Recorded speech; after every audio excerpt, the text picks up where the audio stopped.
Hello, ladies and gentlemen, and welcome to the goddamn show. Welcome back to the WWE 2K25 Universe Mode University. Now, the most common question I ever get asked, and I don't know why I haven't done a video on this before, because I should have, but I'm going to do an in-detail video on how I create my segments and how I choreograph my matches using two controllers. So first and foremost, I think we're just going to get straight into the video. You guys always want to know how I do the segments, how I get the AI voices. Well, I'll put a link in the description to the AI tool that I do use for promos. And you can just use that. Obviously, I use the paid version, so I can use the likeness, not the clone voices, for commercial use. It's completely up to you whether you want to pay. And that's obviously an investment that I make to make the product feel better. But we're going to start off with my settings, which are quite simple if I can find them. They're under gameplay. So you can pause this at any moment. There's just one key feature. So all these gameplay mechanics, like, for example, blood on,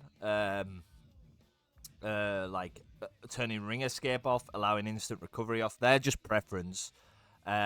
But there is one key detail that I do really want you to drive in, and it's under balancing, and it's something that makes the matches like under your control fully. You decide when it ends without the pins being too much. So it is, I believe it's down, is it under balancing? Yeah, it should be under kick out difficulty, player. Turn this down to 10 and you'll be able to kick out of pretty much anything. And I know I'm breaking the fourth wall, but I'm trying to help you guys and answer your questions. But pin kick out difficulty allows you to kick out of like 15 finishes or something daft.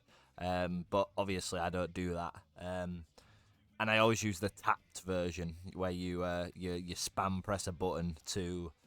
I believe I spam press X to kick out. As for sliders, I should have probably showed them. I do use the slightly adjusted ones to what I forgot the name. It's gonna kill me.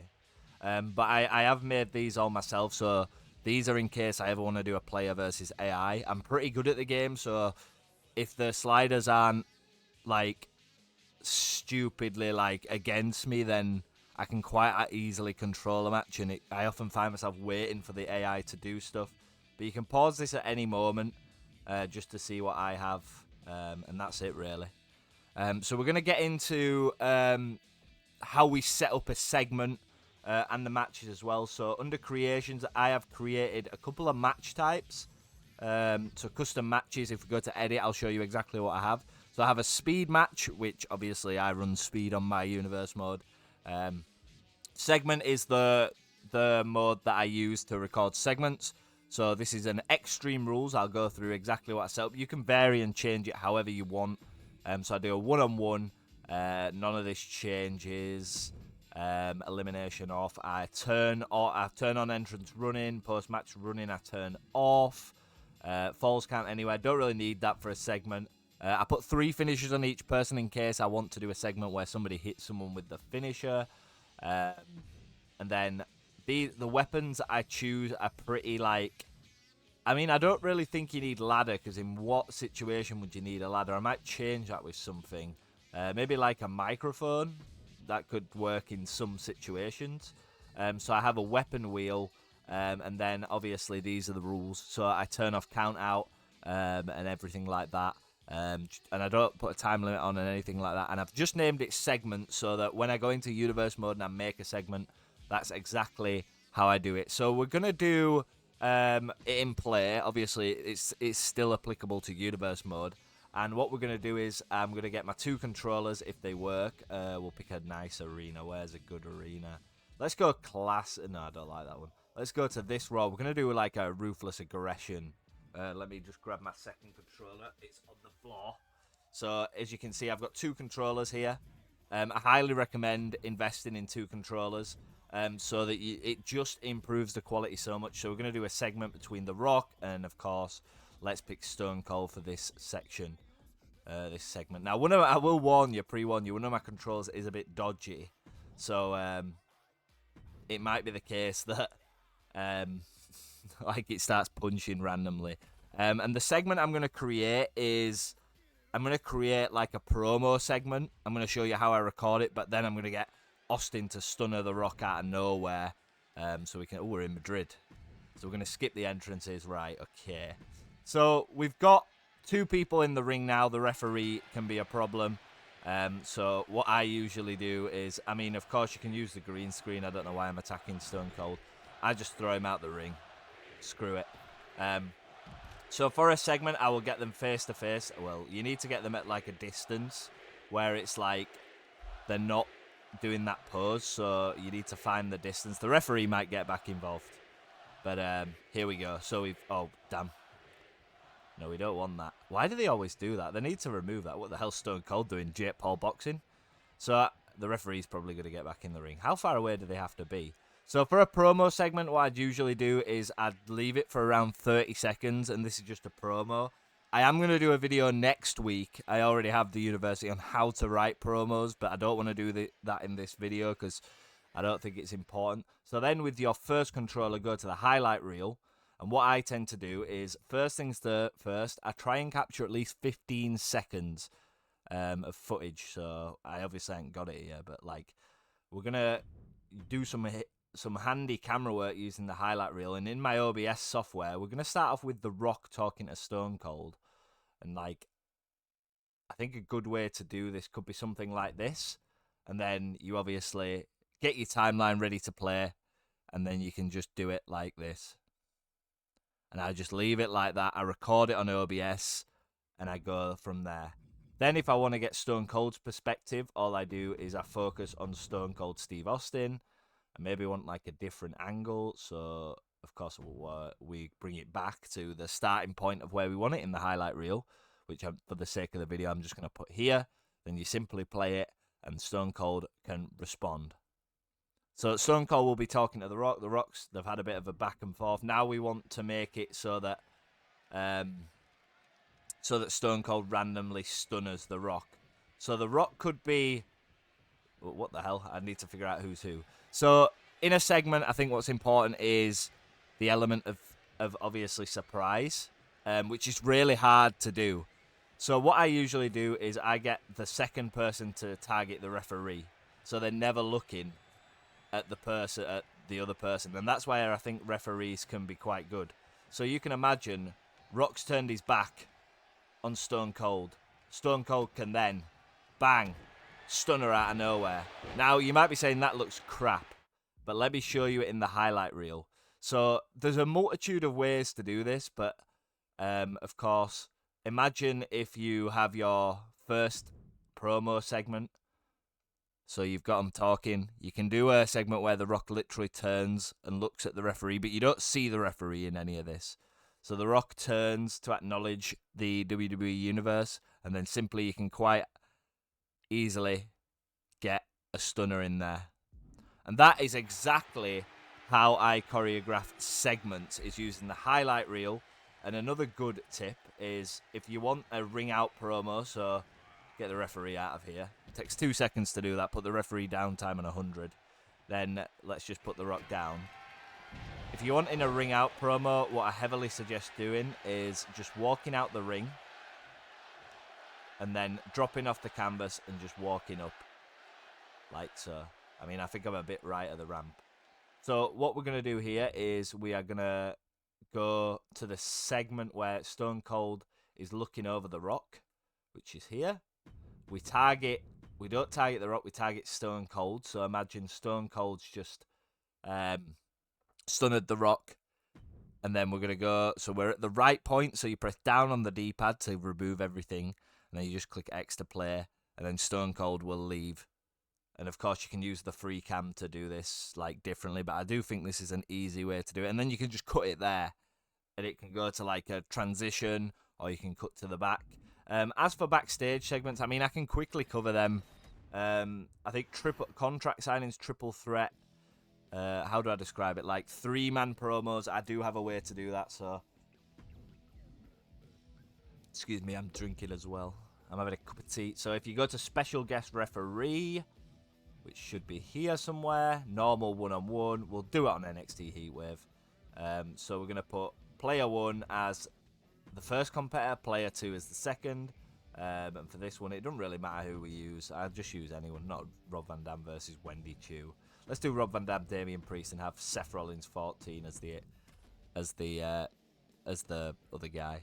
Oh, I forgot to turn the entrances off, but I'm not turning them off because every time I do it, just changes it in universe mode. So I'm going to show you how to do a 3-way segment now, which is pretty easy. So of course Seth Rollins is in the middle of the ring. So all you want to do is you want to get your 3 guys like this. So you can put them close to the referee. The referee will always move out the way.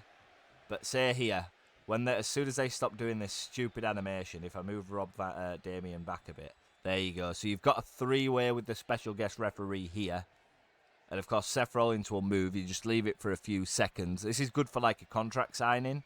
If you set up the table in the middle of the ring in a special guest referee Extreme Rules match, you can kind of add Adam Pearce as the special guest referee. And then you go to your highlight reel. And obviously, I've not recorded 15 seconds like I said. You get an angle. So I would personally, if I were doing a 3-way segment, I would use the free cam. So something like this is a good angle, or it's a reasonable angle. You just play like this. You can write over whoever's talking, and it doesn't really matter who you have talking because you've got 3 people in the ring, and that's exactly how I do this. And also, it's great for tag team promos. So I know that they're not tag teams, but imagine Seth Rollins and Damian Priest are a tag team, right?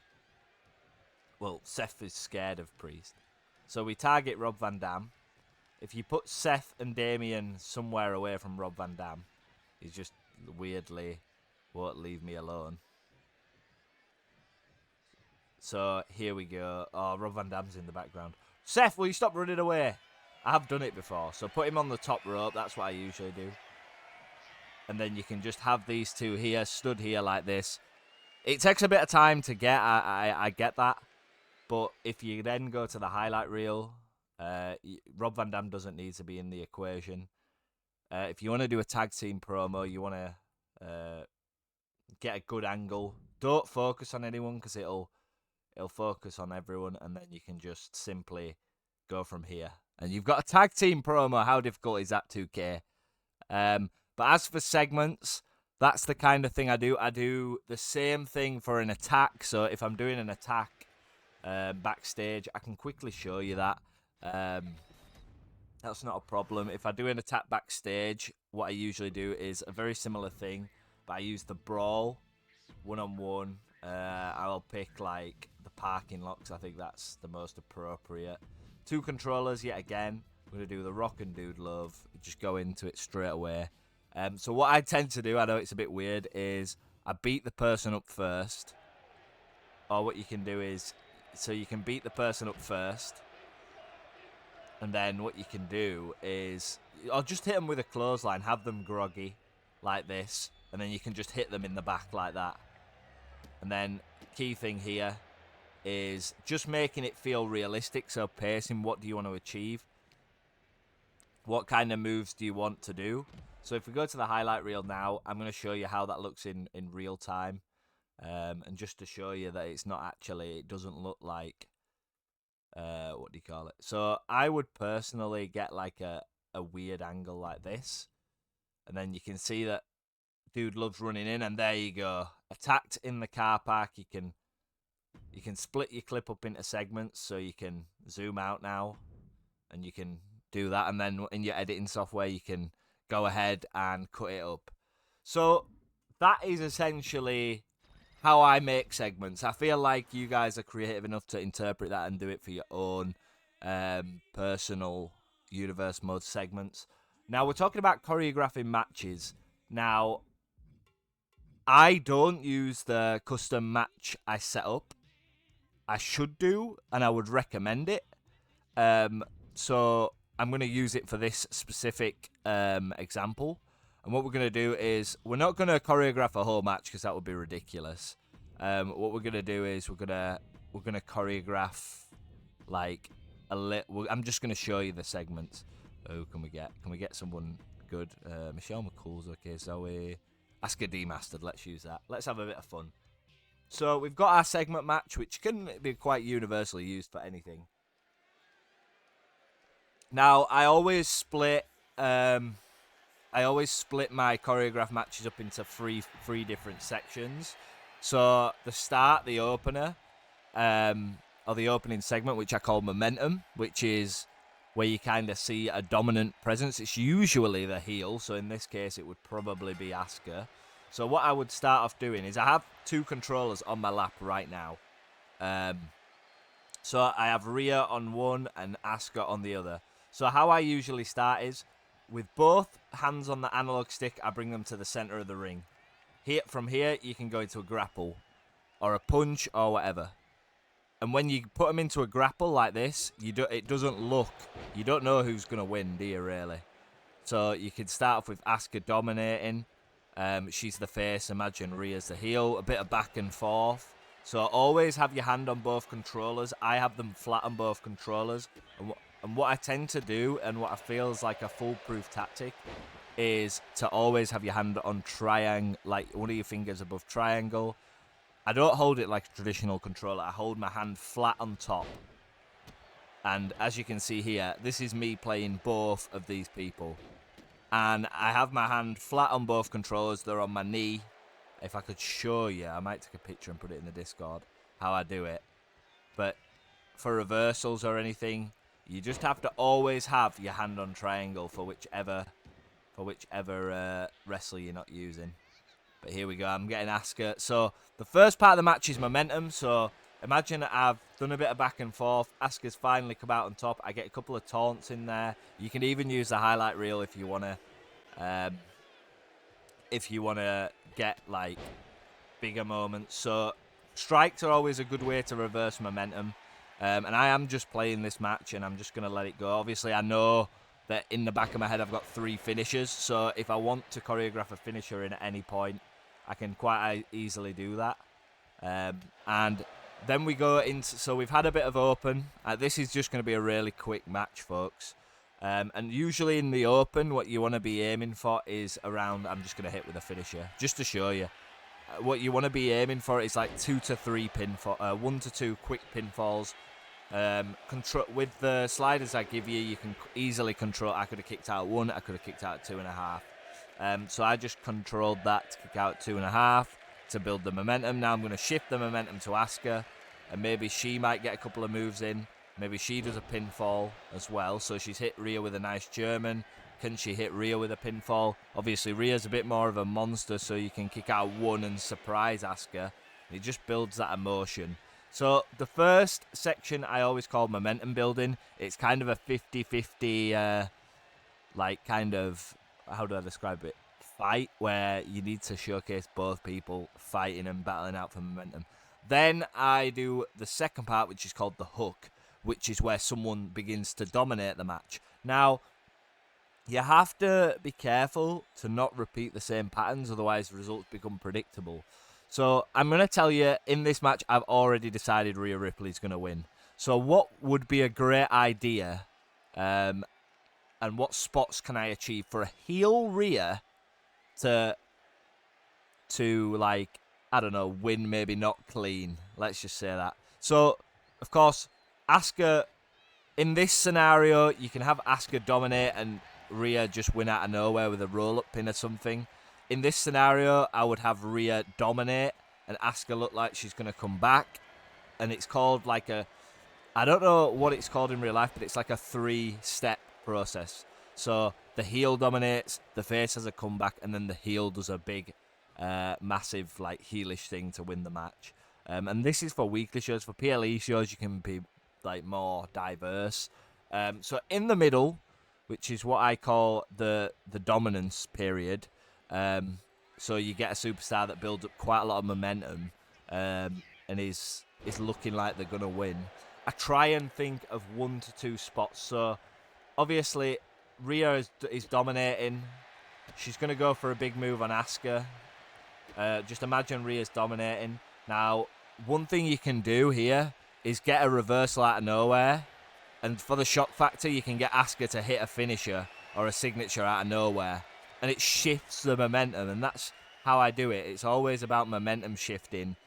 So imagine Asuka's nearly made Rhea tap out. Now Asuka's going to go on the offense and have a period of, well, obviously not, because so imagine Rhea's fought out, but Asuka is still in charge. So we've had a period of Rhea dominating, we've had a period of Asuka dominating, and now the result becomes unpredictable. So then what I want to do is I want a spot. So in each match I ever do, I try to go for one spot. And in this particular match, the spot I want to do is, I'm just going to keep it really simple. It's Rhea's going to win by roll-up because it's not going to be clean. So how can I choreograph this in a way that's not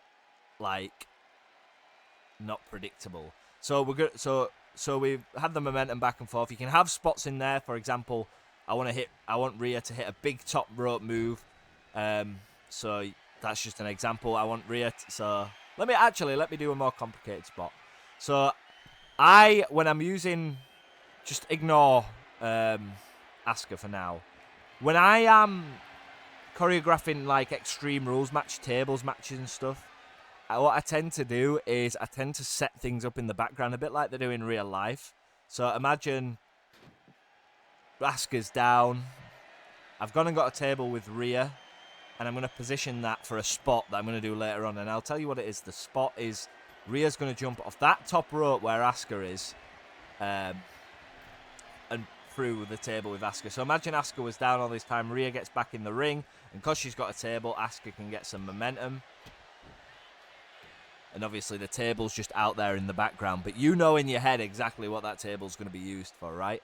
So the spot I've picked is that. Obviously, you can do multiple spots, but I don't think it's necessary. When I did the Bren Sammy street fight or Brisbane Brawl, I had multiple spots that I wanted to do. I had the suplex off the ladder. I had Bren going through the table. I 50-50'd the spots.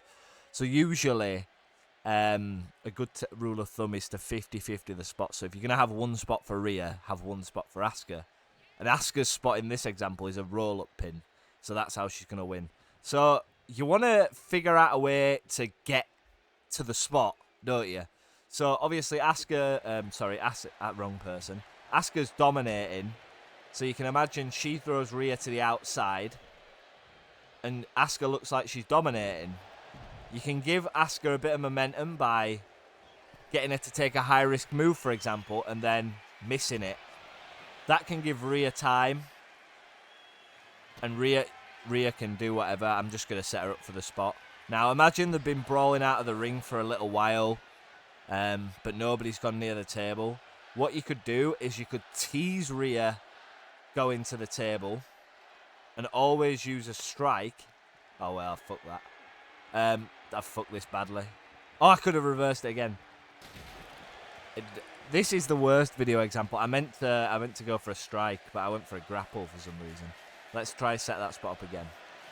So the beauty of creating videos is mistakes happen, and I'm actually quite glad that happened, because now you've seen in real time, like, it can happen. But ignore that happens, and imagine we're in a situation. What the hell? The table's in the ring. Get Asuka out of the way.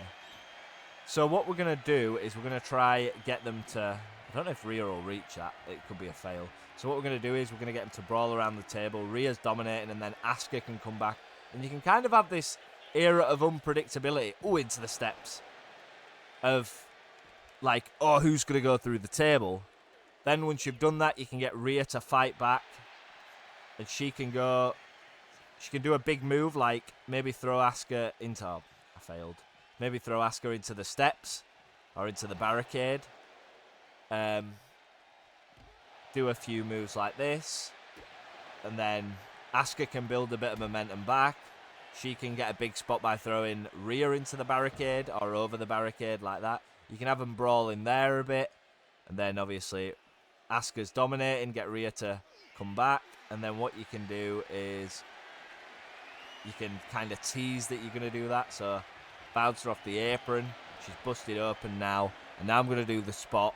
So the best way to do the spot, in my opinion, would be to drag Asuka. And of course, my spots are a little bit more detailed. This is a really basic spot. But the spot I wanted to do was Rhea hitting Asuka off the top rope, which she's just done. and we've got a spot there, which makes the match feel great. So then what you can do is you can have a little bit more of a period of dominance from Rhea, where she kind of brings Asuka back into the ring. You look like you're reaching what I call the finish. Boom, boom, boom. So we've had momentum. We've had the 50-50 spots. Well, so now it looks like Rhea's going to go for a big move. And I'm going to do it quick. Rhea's building a ton of momentum. Asuka is really, really... I know I said Rhea was going to win this, but Asuka's going to win it by pinfall. So you're like, Rhea's got a finisher. And this is where you switch and fully control the other controller. You reverse the finisher. You can spin around. Do this. She's reversed the finisher. And then you can do a spot where Asuka gets her in the Asuka lock. And this is called a sequence. For some reason, my mic just stopped working then. I don't know why. I don't know where it cut off. But I just noticed it. So we're going to go for the finish now. So I've already planned the finish. And I want Asuka to win via roll-up as a heel. I could do like a distraction, in which point I could put a mid-match interference in. So we've had the spot where Rhea's put Asuka through the table. It makes Rhea look strong. Now Rhea's going to go for something, and Asuka's going to reverse. Like that. Asuka's going to go for something on Rhea, so this is called a sequence, and this is just an example. And then, like this, roll-up pin, like that. And that's a sequence. That isn't exactly what I'd do, and you get the animation where Asuka rolls out of the ring like a heel. And I think that's quite a smart way to do it. And that's basically how I choreograph matches. You will get this cutscene as well, which I think is quite fitting to a story. And as you can see, Rhea's pissed off. So that is how I choreograph matches, guys. I don't think there's really much more to it than what I've said. But essentially, you can incorporate your own spots. So when I'm calling the spots, you might be asking where I store them. I just have them in my head, but obviously if you want to write them down for reference, that's probably a better option. I'm not going to lie. Put my controllers down.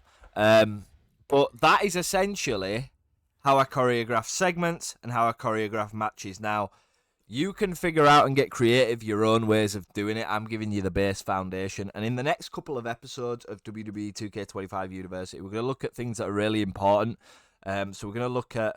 I'm going to spend like a good chunk of time creating, showing you how to write promos,